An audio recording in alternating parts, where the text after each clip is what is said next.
여러분 안녕하세요. 모른서 목사입니다. 주 안에서 문안드립니다. 이 시간에는 잠언 심화강의 39번째 시간으로 잠언 10장 1절로 12절의 말씀을 통하여 함께 은혜 나누겠습니다. 잠언은 지혜왕 솔로몬을 비롯한 지혜자들이 지혜의 추구를 권면하여 지혜로운 삶을 살기 위하여 일상생활 가운데서 지켜야 할 실제적인 교훈들을 제시한 잠언들의 선집입니다. 1절에 보면 솔로몬의 잠언이라 지혜로운 이들은 아비를 기쁘게 하거니와 미련한 아들은 어미의 근심이라고 말씀해주고 있습니다. 잠언은 선민을 지혜로운 삶으로 이끌어주는 강화, 경구, 속담, 훈계 등 다양한 형식의 교훈들을 모은 선집입니다. 먼저 1장에서 9장을 보면 젊은이들을 위한 말씀이고 10장에서 29장은 이스라엘 선민 즉 대중을 위한 말씀이며 끝으로 30장과 31장은 개인적 관계 안에서 주어진 훈계와 훈화입니다. 본절은 지혜 소리를 흘려듣지 않고 순종하는 것이 참 지혜라는 것입니다.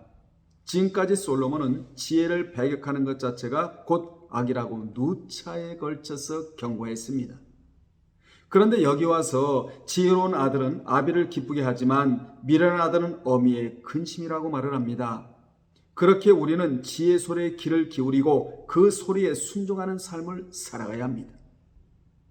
이를 통해 필요한 양분을 얻고 지식에 지식을 더하고 지혜를 더하여 더욱 성숙하고 지혜로운 삶을 살아가야 합니다.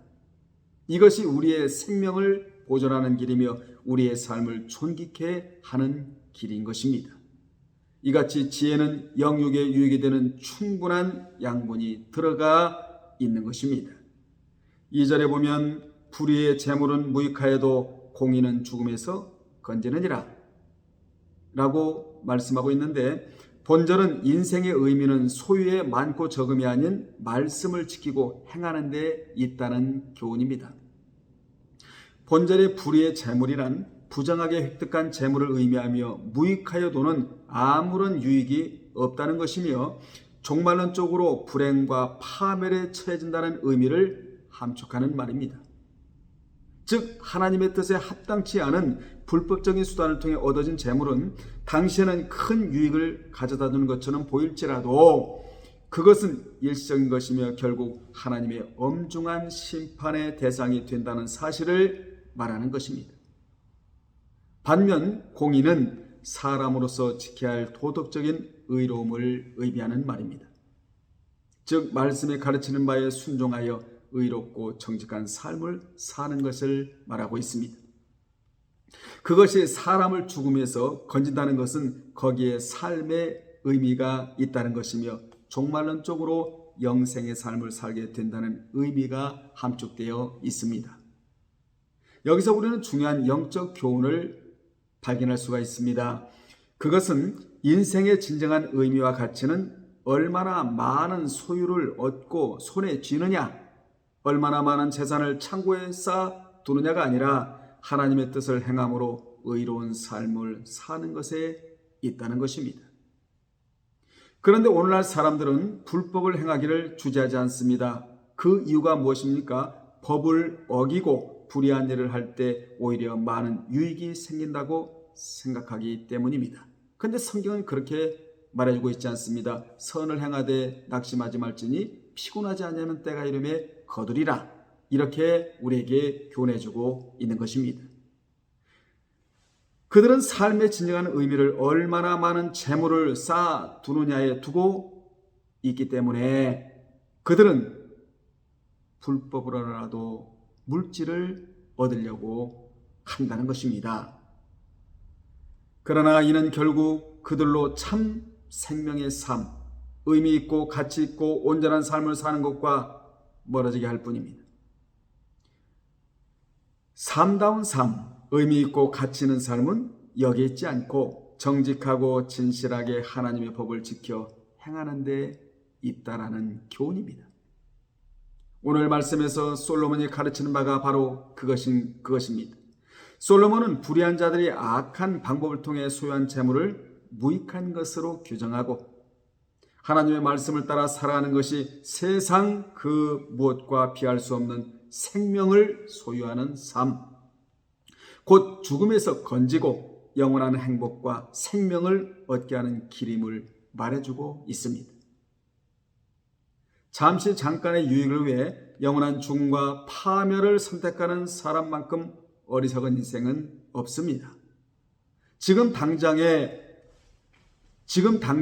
손에 무언가 줄 수 있고 그것을 누리며 타인들에게 내세울 수 있을지 모르지만 이후 그들의 불의한 행적들은 백일하에 드러날 것입니다. 우리는 불의한 것을 쥐고 살 자가 아니라 하나님의 말씀을 쥐고 살아야 합니다. 지금 당장 어렵다고 해서 쥘 말씀은 놓치고 쥐지 말아야 할 불의는 쥐면 안 되는 것입니다.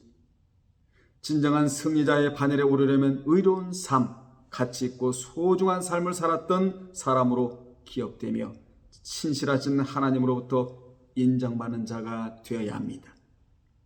3절에 보면 여호와께서 의인의 영혼은 줄이지 않게 하시나 악인의 소욕은 물리치시느니라 라고 말씀해주고 있는데, 본절은 궁극적으로 인생의 부함과 가난함은 선악의 여부에 달려 있다는 교훈입니다.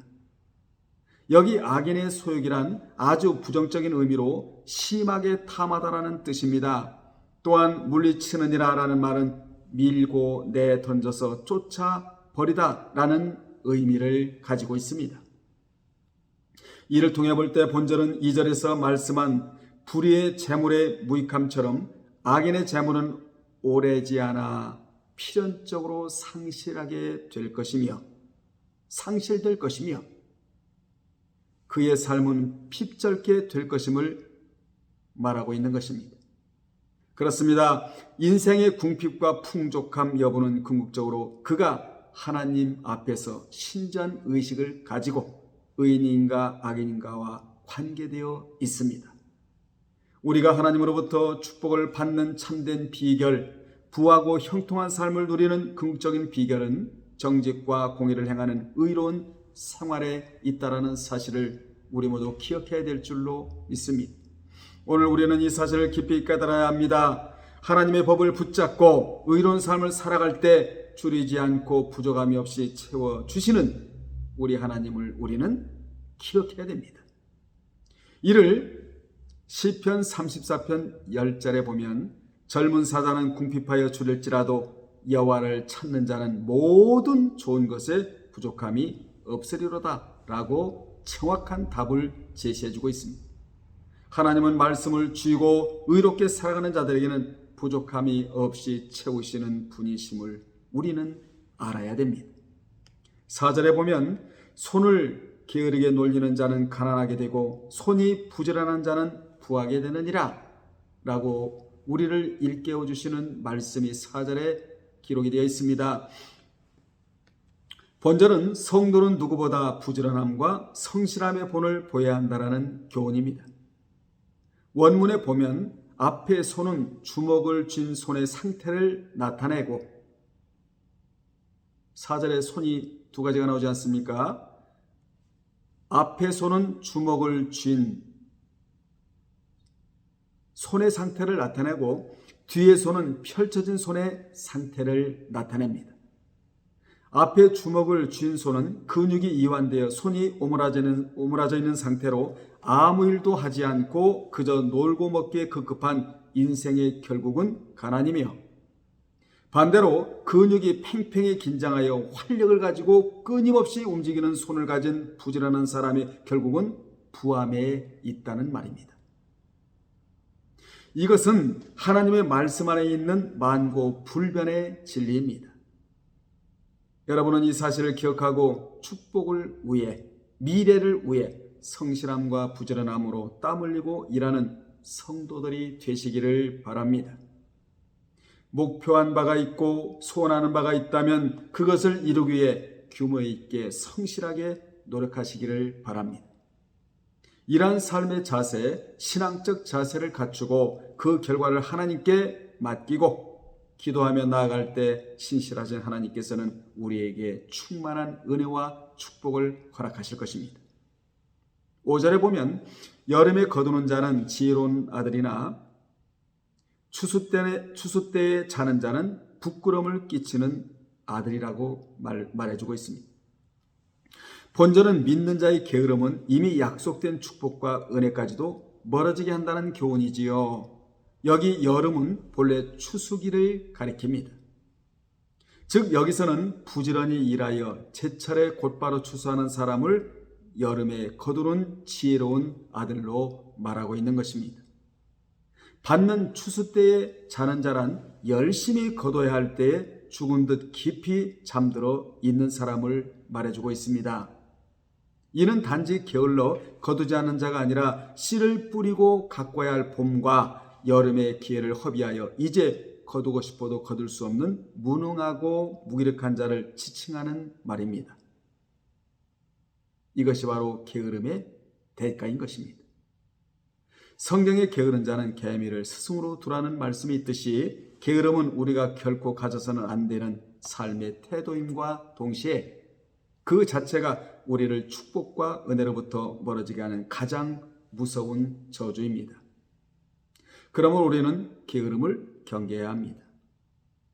게으름은 미래의 우리의 삶을 황폐케 만듭니다. 축복을 박탈해 버립니다. 바울은 로마 교회에게 부지런하여 게으르지 말고 열심을 품고 주를 섬기라고 로마서 12장 11절에 명령하고 있습니다. 6절에 보면 의인의 머리에는 복이 많아 악인의 입은 독을 머금었느니라 라는 말씀인데, 본절에는 의인의 머리에 임하는 축복과 악인의 입에 머금은 독을 대조하고 있습니다. 머리라는 표현은 인체의 가장 중요한 부분으로서 몸 전체를 대표합니다.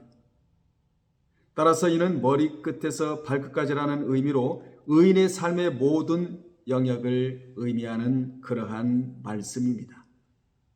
하나님을 경외하며 하나님의 뜻을 실현하며 살아가는 의인의 삶이 모든 영역에 걸쳐 풍성한 복을 받았음을 의미합니다. 본절에 나오는 복은 성공, 번영, 장수, 후손의 번성 등입니다. 성경에서의 복의 근원은 언제나 사람이 아닙니다. 하나님이십니다. 그 하나님이 의인들의 삶의 모든 영역에 복을 부어주시는 것입니다. 악인은 의인과 대조적으로 자신이 행한 모든 악한 행위의 결과가 자기 자신에게 돌아와 침묵할 수밖에 없다는 것입니다. 의인의 삶은 번영과 행복을 보장받지만 악인의 삶은 자신과 남에게 불행을 가져다 준다는 것입니다. 7절에 보면 의인을 기념할 때에는 칭찬하거니와 악인의 이름은 썩게 되느니라 라는 말씀인데, 본절은 먼저 믿는 자로서 후손에게 좋은 신앙의 표본이 되라는 교훈입니다. 솔로몬은 6절에 이어 의인과 악인의 삶을 대조하면서 또다시 한번 언급하고 있습니다. 너무 중요하니까 여기서 또다시 한번 언급하고 있는 것입니다. 그는 의인과 악인의 죽음 이후에 대해서 말하고 있는데, 즉 의인은 죽은 뒤에도 그 이름이 후세 사람들의 기억 속에 좋은 추억으로 남겨질 것이지만, 악인은 그 이름이 마치 음식이 썩어버리듯이 음식이 썩어 사라지듯 사람들의 기억 속에 흔적도 없이 사라질 뿐 아니라 추하고 혐오스러운 기억으로 후대에 기록될 것이라고 말해주고 있습니다. 모든 사람은 이 세상에 태어나 일정 기간을 살다가 죽습니다. 사는 날이 짧고 길 뿐이고 많이 가졌고 못 가졌고의 문제이지, 한 번 태어나고 죽는 것은 모든 인간에게 주어진 운명입니다. 사람이 이 땅에 태어났다가 죽어도 이름은 사라지지 않습니다. 육체는 썩어 소멸될 수 있지만 그 이름만큼은 분명 남겨지게 되어 있습니다. 그리고 그가 생전에 행했던 일들에 대해 후대에 엄중한 평가를 받게 됩니다. 우리는 먼 훗날 이름만 남기고 떠나는 존재가 아니라 좋은 신앙의 평가를 남기고 떠나야 합니다. 8절에 마음이 지혜로운 자는 계명을 받거니와 입이 미련한 자는 멸망하리라 라고 경고해 주고 있습니다. 본절은 마음이 지혜로운 자와 입이 미련한 자를 대조하고 있는데, 마음이 지혜로운 자는 계명을 받지만 입이 미련한 자는 계명을 받지 않아 멸망한다는 것입니다. 마음이 지혜로운 의인은 미련한 자와는 달리 교만하지 않고 겸손하고 하나님의 말씀을 왜곡시키지 않고 그대로 수용합니다. 이같이 지혜로운 자는 자신 속에 쌓여있는 학식이나 지혜를 드러내는 자가 아니라 오히려 하나님의 말씀에 귀를 기울여 순종하는 것입니다. 하지만 계명을 받지 않은 미련한 자는 지혜의 교훈, 즉 하나님의 말씀을 배척하고 자기의 뜻과 자기의 생각을 자랑하며 그것에 의지하여 살아가는 삶의 태도를 보이는 것입니다. 솔로몬이 이들의 삶의 결과가 멸망이라고 했는데, 여기 멸망은 곤두박질하다, 넘어지다라는 뜻입니다. 우리는 하나님의 말씀을 마음으로 순종하여 사는 것만이 참된 지혜이며 형통을 구하는 길임을 알아야 합니다.